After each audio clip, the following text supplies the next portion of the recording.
Before we hit rewind and go all the way back to the very dawn of human history, I want you to imagine the sheer shock of the very first bloodshed on Earth.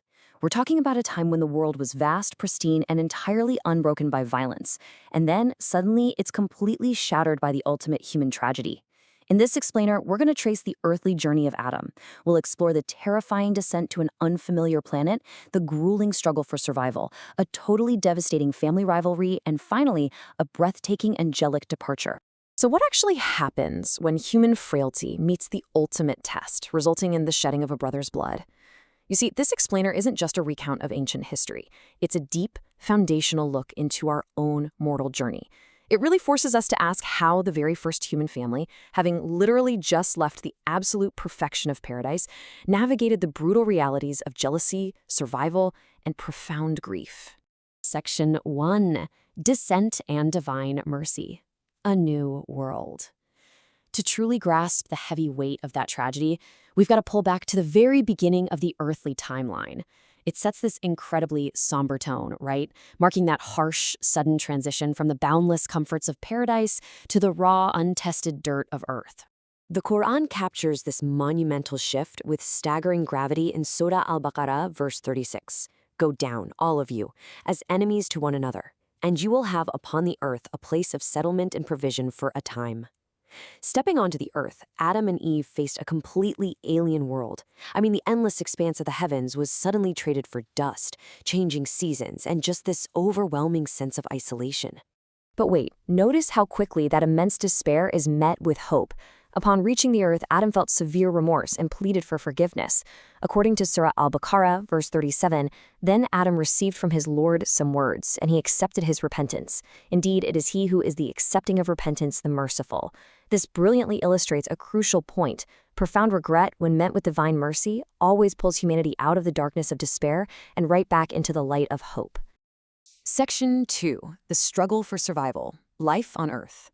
Okay, so while his repentance was accepted, the practical, physical trial had really only just begun.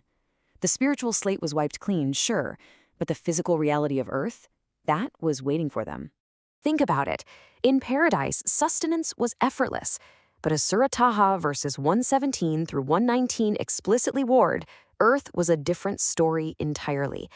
Here, Adam would face hunger, he would face nakedness, he would experience thirst, and he'd feel the harsh, unforgiving heat of the sun.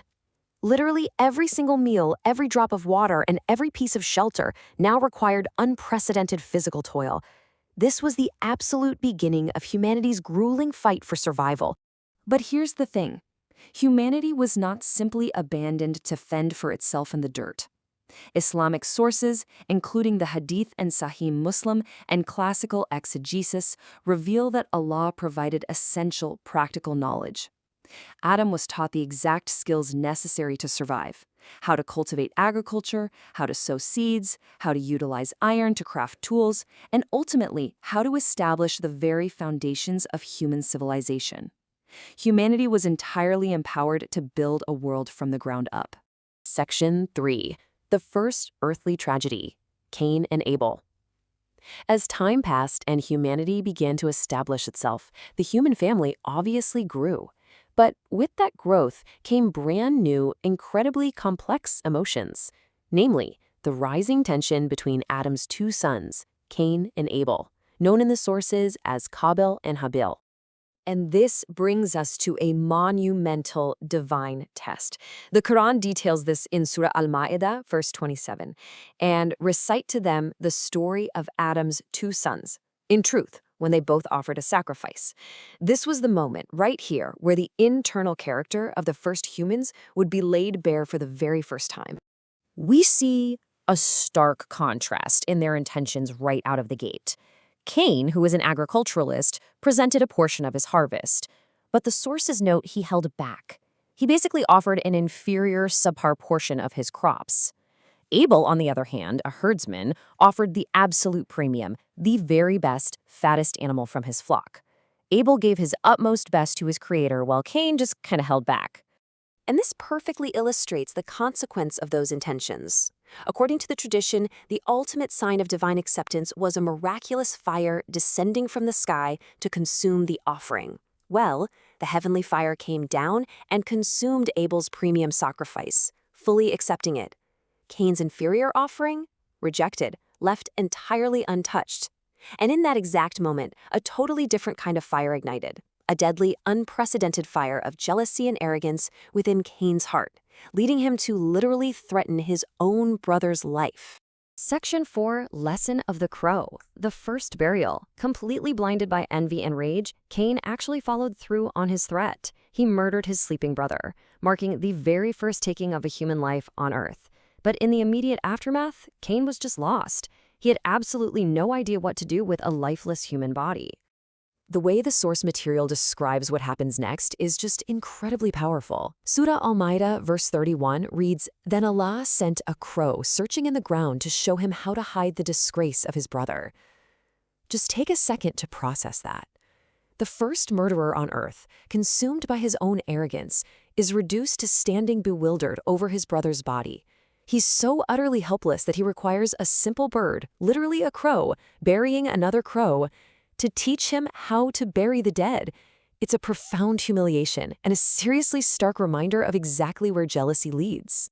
Following this tragic arc, early humanity faced some truly devastating heartbreak.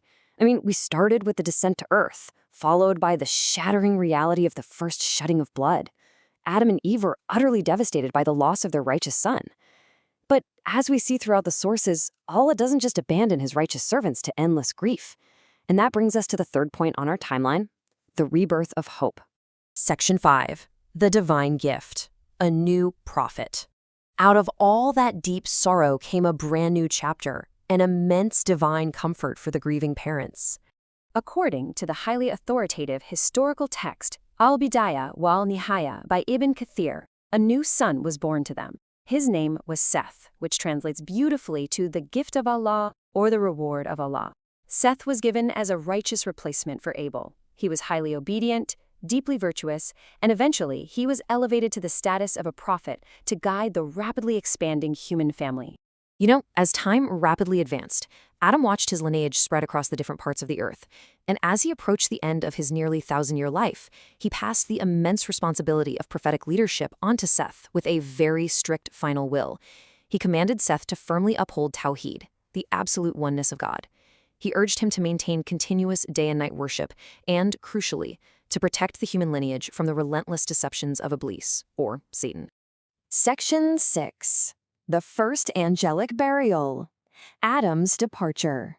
Having delivered his final will, the first man's earthly journey reached a truly majestic and peaceful conclusion. The reality of Adam's passing is anchored in a universal truth. Surah Al-Anbiya, verse 35, simply and powerfully states, "Every soul will taste death." Even the very first human, created directly by the hand of God, was bound by this inescapable promise. But the way Adam departed, it was nothing short of awe-inspiring. According to an authentic hadith in Musnad Ahmad, narrated by Ubay bin Ka'b, when Adam's final moments arrived, angels descended in plain sight from the heavens. And they didn't come empty-handed. They brought with them a kafan, a burial shroud, and hanut, heavenly perfume. And get this, it was brought directly from paradise. They came to honor the first man with gifts from his original home. As Seth and the children of Adam watched in absolute awe, the angels performed meticulous rites that actually established the traditions we know today. They gently performed the ghusl, the washing of the body, wrapped him in that heavenly kafan, and applied the hanut, the beautiful fragrance of paradise. After lining up to pray the janazah, they dug a grave with a lahad, a side niche, and laid the first human, the very first prophet, to rest in the earth. After the burial was complete, the angels turned to the grieving family and made a profound declaration. They said, "O children of Adam, from this day forward, this is the tradition for your dead." So the absolutely crucial point here is that this exact moment, performed by angels, established the solemn burial rites that so much of humanity still strictly follows to this very day. And honestly, this perfectly encapsulates the earthly journey of Adam. Created from dust, he was returned to dust. His life began with the boundless blessings of paradise, traversed the brutal trials, the survival, and the heartbreak of earth, and ultimately ended enveloped in divine mercy. It leaves us with a really powerful final thought to reflect on today. If the father of humanity started in paradise and spent his entire earthly life striving to be worthy of returning to it, shouldn't that be the exact same ultimate destination we're all striving for?